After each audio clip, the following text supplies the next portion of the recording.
ఉగాది రోజు మేము ఎలా సెలబ్రేట్ చేసుకున్నాం, ఇంట్లో దేవుడికి నైవేద్యం ఏమేమి వండాను, మేము ఎక్కడెక్కడికి వెళ్ళాము, ఈ సంవత్సరం ప్రాముఖ్యత ఏంటి తెలుసుకుందాం. వచ్చేయండి. వెల్కమ్ టు చాడీలు చెప్పుకుందాం రండి. ప్రత్యేకించి దేవుడు అంటూ లేని పండగ ఏదైనా ఉందంటే అది ఉగాది. ఉగాదికి ప్రత్యేకించి ఈ దేవుడికి పూజ చేయాలి అనేది ఏముండదు. ఎలా అంటే కృష్ణాష్టమికి కృష్ణుడికి, శ్రీరామనవమికి రాముడికి, నవరాత్రుల్లో అమ్మవారికి ఇలా ఉంటుంది. కానీ ఉగాదికి మాత్రం ప్రత్యేకించి ఏ దేవుడు ఉండరు. ప్రకృతే దేవుడిగా మనం పూజిస్తాం ఉగాది రోజున. అంటే ప్రకృతిలో దొరికే వేప పువ్వు, మామిడికాయలు ఇవన్నీ తెచ్చి ఉగాది పచ్చడి చేసుకోవడం, ప్రకృతిని ఆరాధించడం, ఇదే కదా ఉగాది అంటే. అయితే ఉగాది ముందు రోజున నేను చేసిన పనులు అన్నమాట ఇవి. మనం చాలా రోజులుగా కొన్ని పనులు చేయాలి అని పెండింగ్లో పెట్టేసుకుంటూ ఉంటాం కదా, అలాంటి పనులు నేను పండగల టైంలో, అంటే పండగ ఒక 2 రోజుల్లో వస్తుంది అనగా ఇలా పెండింగ్ పనులు ఏమైనా ఉంటే చూసుకొని అన్నీ ఒకేసారి చేయను. ఈ పెండింగ్ వర్క్ ఉంది, ఈ పండగకి ఇది చేసుకుందాం, నెక్స్ట్ పండగకి ఇంకోటి చేసుకుందాం, అలా పెట్టుకుంటాను అనమాట. సో లాంగ్ రన్లో పెండింగ్ ఉండిపోవు పనులు. అలాగే మనకి పండగ పనుల్లో ఎలాగో ఇల్లు దులుపుకోవడాలు, క్లీన్ చేసుకోవడాలు చేస్తాం కదా, అలాంటప్పుడు ఈజీ అయిపోతుందని. సో ముందు రోజున మొక్కలు తెచ్చుకున్నాను నర్సరీ నుంచి, అవన్నీ కూడా ఇలాగ పెట్టుకుంటున్నాను అనమాట. బ్రహ్మకమలం మొక్క ఉంది మా ఇంట్లో, అది సరిగ్గా ఎదగట్లేదని చెప్పేసి వర్మి కంపోస్ట్ అది తెచ్చి చక్కగా ఎరువు అది కలిపి పెడదామని చెప్పేసి స్టార్ట్ చేశాను. ఇంకా దాంతోపాటు ఇంకా కొన్ని మొక్కలు తెచ్చుకున్నాను అనమాట. సో ఆ పనంతా అయిపోయిన తర్వాత రాత్రికి ఇలాగా మామిడి తోరణాలు రెడీ చేసుకుంటున్నాను. అన్ని ప్రొద్దుటే చేయాలంటే పనులు అవ్వవండి, అందుకనే మామిడి తోరణాలకి బొట్లు అవి పెట్టేసుకున్నాను అనమాట. మరుసటి రోజు ఉదయం 4 o'clockకి లేచి ఇంక ఇలా గుమ్మానికి మామిడి తోరణాలు అవి పెట్టుకున్నాను.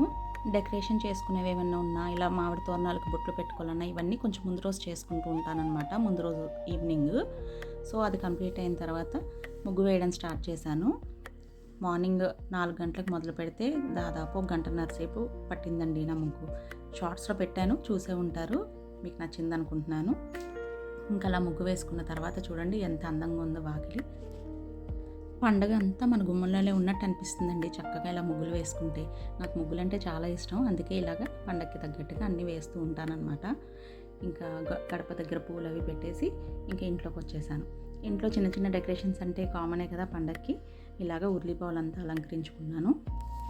శ్రీ పరాభవనామ సంవత్సరం అనగానే అందరూ పరాభవాలు ఎదురవుతాయా, ఈ సంవత్సరం బాగోదా అని కంగారు పడుతున్నారండి. పరాభవనామ సంవత్సరానికి అర్థం ఏంటంటే, పర అంటే పరభట్టారిక అని, అంటే లలితాదేవి అని. భవ అంటే సాక్షాత్తు ఆ భవుడు పరమశివుడు అని అర్థం. లలితాదేవి పరమశివుడి యొక్క ఆశీర్వాదాలతో ఈ సంవత్సరం అంతా కూడా చాలా బాగుంటుంది అని దానికి అర్థం. ఈ ప్రకృతి, పార్వతి, పరమశివుడు ఎప్పుడూ మనల్ని కాపాడుతూనే ఉంటారండి. నేను అలా ముగ్గు వేసుకొని ఇంట్లో చిన్న చిన్న పనులన్నీ చేసుకొని లోపలికి వచ్చేసరికి చూసారా సూర్యోదయం ఎంత బాగా అయిందో. మార్నింగే మా ఇంట్లో ఇలా సన్ రైజ్ అనేది చక్కగా ఇంటి నడి మధ్య వరకు, అంటే హాల్లో వరకు కూడా పడుతుందండి. విండో ఓపెన్ చేస్తే ఆ విండోలోంచి సన్ రైజ్ అనేవి ఇలా లోపలికి వస్తాయి అన్నమాట. చాలా ఇష్టం అండి నాకు మార్నింగే అలాగా సన్ రైజ్, కిటికీ తలుపులన్నీ తెరిచేసి ఉంచేస్తానమాట. వెంటిలేషన్ కానీ వ్యూ కానీ చాలా బాగుంటుంది మా ఇంటి దగ్గర. చూసారా ఎంత చక్కగా ఆ సన్లైట్ అనేది వస్తుందో. మార్నింగ్ ఇప్పుడు టైము 6:30, 6:45 అవుతుందండి. సూర్యోదయం రావడమే చక్కగా ఇలా సన్ రైజ్ అనేది లోపలికి వస్తాయి అన్నమాట. ఇంకా నేను స్నానం చేసి రెడీ అయ్యి పండగ పనులు మొదలుపెట్టాను. పండగ అంటే చాలా బాగుంటుంది కదండి ఆ వైబ్ అనేది. అందులోనూ ఉగాది పండగ అంటే ప్రకృతికి సంబంధించింది. ప్రకృతి అంతా మనల్ని ఎప్పుడూ కాపాడుతూనే ఉంటుందండి. షడ్రుచుల సమ్మేళనంతో జీవితం అంతా అలా సాగిపోవాలి అని మన ఉగాది చెప్తుంది. కాలికి పసుపు రాసుకోకుండా పూజలు చేయకూడదంటారు, అందుకే స్నానమైన తర్వాత అలంకరించుకొని కాలికి పసుపు రాసుకున్నాను. పసుపు రాసుకున్నప్పుడు ముందుగా కుడి కాలికి పసుపు రాసుకోవాలంట. చాలామందికి తెలిసే ఉంటుంది, తెలియని వాళ్ళు తెలుసుకుంటారని చెప్తున్నాను. ఇదంతా అయిన తర్వాత ప్రతి పండగకి కూడా నేను ముందుగా పాలు పొంగించే పండగ అనేది మొదలు పెడతానండి ఇంట్లో. అది ఏ పండగైనా అవనివ్వండి, అలా అలవాటు అయిపోయిందనమాట నాకు. ఇంకా స్టవ్ అది శుభ్రం చేసుకున్నాను, రాత్రే శుభ్రం చేసుకున్నాను. ఇంకా మార్నింగ్ లేచి ఇలాగ స్టవ్కి బొట్లు అవి పెట్టేసుకొని ఇంకా పాలు పొంగించడానికి రెడీ అవుతున్నాను అనమాట. ఎక్కువ కాదు, చిన్న గిన్నెతోటే పెడతాను. నేను పరవాన్నం కూడా చాలా తక్కువ వండుతానండి, అంటే మా ఇంట్లో తినరు, అండ్ మా సర్వెంట్ మేడ్ కూడా వాళ్ళ ఇంట్లో కూడా తినరనమాట, వాళ్ళకి ఇచ్చేద్దామన్నా సరే, అందుకనే కొంచెం తక్కువ వండుతాను.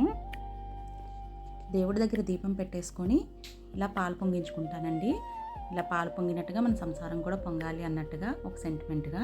ఇప్పుడు ధూపం వేద్దామని రెడీ అవుతున్నాను. ముందు మార్నింగ్ లేవగానే స్నానం అయిపోయాక దేవుడి దగ్గర దీపారాధన చేసేసుకొని తర్వాతే నైవేద్యాలు చేస్తాను నేను. ఎందుకంటే నైవేద్యాలన్నీ అయ్యే వరకు అలా లేటుగా దీపం పెట్టకుండా ఉండడం ఇష్టం ఉండదన్నమాట. అందుకే స్నానం చేసిన తర్వాత దీపం పెట్టేసుకొని హారతి అయితే ఇవ్వను. నైవేద్యాలన్నీ పెట్టాక తర్వాత హారతి ఇస్తాను. చూడండి మా దేవుడి గదిని అయితే ఇలా అలంకరించుకున్నాను. చిన్న చిన్న మార్పులు చేశాను దేవుడి గదిలో. అవన్నీ మళ్ళీ తర్వాత వీడియోలో నేను చూపిస్తాను ఏమేం చేశాను అనేది. చూడండి, ఇలాగా మా గుమ్మం దగ్గర కూడా ఇలాగ సూర్యకిరణాలు అనేవి చక్కగా పడతాయి అన్నమాట. వాకిట్లోకి కూడా నట్టింట్లోకి ఎలాగైతే వస్తాయో సూర్యుడి కిరణాలు గుమ్మం దగ్గర కూడా అంతే అందంగా చక్కగా మార్నింగే ప్లెజెంట్గా వస్తాయి అన్నమాట.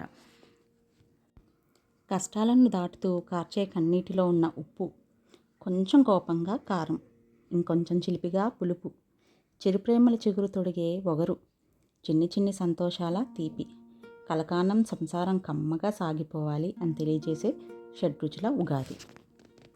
ఈ బంధాలు, బంధుత్వాలు, కోపాలు, ఆనందాలు, సంతోషాలు ఇవన్నీ కూడా ఈ ఉగాదిలోనే దాగున్నాయండి. ఈ ఉగాది పచ్చడి దానికే ప్రతీక. ఉగాది పచ్చడి అయితే చేసేసుకున్నాను. మరి ఉగాదికి మామిడికాయ పులిహోర మస్ట్ కదా, అందుకే కొంచెం మామిడికాయ పులిహోర కలుపుకున్నాను అనమాట. చింతపండు పులిహోర వేరేగా చేశాను, కానీ మామిడికాయ పులిహోర కూడా చేయాలి కాబట్టి కొద్దిగా మామిడికాయ పులిహోర. ఈ పండుగలన్నీ కూడా ఒక పాజిటివ్ వైబ్స్ తీసుకొస్తాయండి ఇంట్లో. పిల్లలు మనము కలిసి చేసుకుంటూ ఉంటాం పండుగలు. అంటే చిన్న చిన్న పనుల్లో వాళ్ళు హెల్ప్ చేస్తూ ఉంటారు. ఇల్లంతా అందంగా అలంకరించుకుంటాము. ఇంతకన్నా పాజిటివిటీ ఏం కావాలి చెప్పండి లైఫ్లో. మామిడికాయ పులిహోర చేసిన తర్వాత కొంచెం చింతపండు పులిహోర చేశానని చెప్పాను కదా. చింతపండు పులిహోర ఏమో అందరికీ పంచడానికి చేయాలి కాబట్టి కొంచెం ఎక్కువ క్వాంటిటీలో చేశాను. తర్వాత గారెలు వేద్దామంటే పిల్లలు గారెలు వద్దు, కుడుములు కావాలి అన్నారు. దేవుడి పేరు చెప్పుకున్న ప్రసాదాలు మనమే కదా తినేది. దేవుడికి నైవేద్యం అయితే పెట్టాను. ఇంకా పిల్లలకు కావాల్సినవి చేసి పెడితే వాళ్ళు కూడా హ్యాపీ. ఎలాగో మళ్ళీ తర్వాత చాలా పండుగలు ఉంటాయి కాబట్టి ప్రతి పండగకి కూడా రిపీటెడ్ ఐటమ్స్ కాకుండా వేరేగా చేస్తూ ఉంటానన్నమాట నేను. అందుకనే ఈసారి పరవాన్నం, కుడుములు, పులిహోర, ఉగాది పచ్చడి ఇలా దేవుడి దగ్గర అయితే పెట్టేసుకున్నానండి నైవేద్యంగా. ఇప్పుడు హారతిచ్చి కొబ్బరికాయ కొడతానన్నమాట. పూజ ముందుగా చేసేసుకొని నైవేద్యాలన్నీ ప్రిపేర్ చేసుకొని ఇలా చేసుకుంటాను. ప్రతి పండగకి కూడా నా ప్రాసెస్ ఇది. ఈసారి మా ఉగాది ఇంకొంచెం స్పెషల్ అండి. ఎందుకంటే మా తమ్ముడికి నిన్న బాబు పుట్టాడు. చాలా హ్యాపీగా అనిపించింది అనమాట. ఈ పండగ టైంలో ఒక న్యూ మెంబర్ మా ఫ్యామిలీకి యాడ్ అవ్వడం అనేది. అది కూడా నార్మల్ డెలివరీ అయింది. బిడ్డ తల్లి ఇద్దరు క్షేమంగా ఉన్నారు. ఇంకా ఈ పరాభవనామ సంవత్సరంలో అందరికీ విజయాలు కలిగించి అందరూ సంతోషంగా ఉండాలని దేవుడికి దండం పెట్టుకొని, ఇంకా పండగ అని అంటే మరి వంట పనులు ఇల్లంతా చిందరవందర అయిపోద్ది కదా, అవన్నీ క్లీన్ చేసుకొని కిచెన్ అంతా సర్దేసుకున్నాను అనమాట. ఇంకా మధ్యాహ్నం లంచ్ అయిన తర్వాత ఇలా కొంచెం బయటకు వెళ్దామంటే లెన్స్ కార్ట్లో స్పెక్స్ తీసుకోవాలని మా బాబు అంటే ఇంకా అలా వెళ్ళి అటు నుంచి అటు సిఎంఆర్కి వెళ్ళాం. పాపకి డ్రెస్ కావాలి అని చెప్పి అడిగిందనమాట.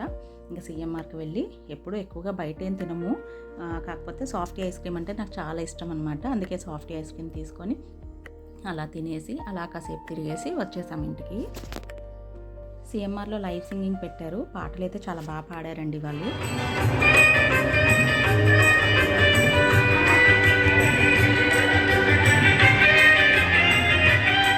ఇంకా అక్కడి నుంచి తెలిసిన వాళ్ళకి కాల్ చేస్తే వాళ్ళకి కొద్దిగా హెల్త్ బాగోక హాస్పిటల్ అడ్మిట్ అయ్యారని తెలిసిందండి. ఇంకా సరే మనకి పండగైనా పాపమైనా ఎవరైనా కష్టంలో ఉన్నారంటే వెళ్ళాలి కదా అని అక్కడికి వెళ్ళి ఇంకా అలా డే బయట స్పెండ్ చేసి ఇంటికి వచ్చాం. మరి మీ డే ఎలా సాగింది? Thanks for watching.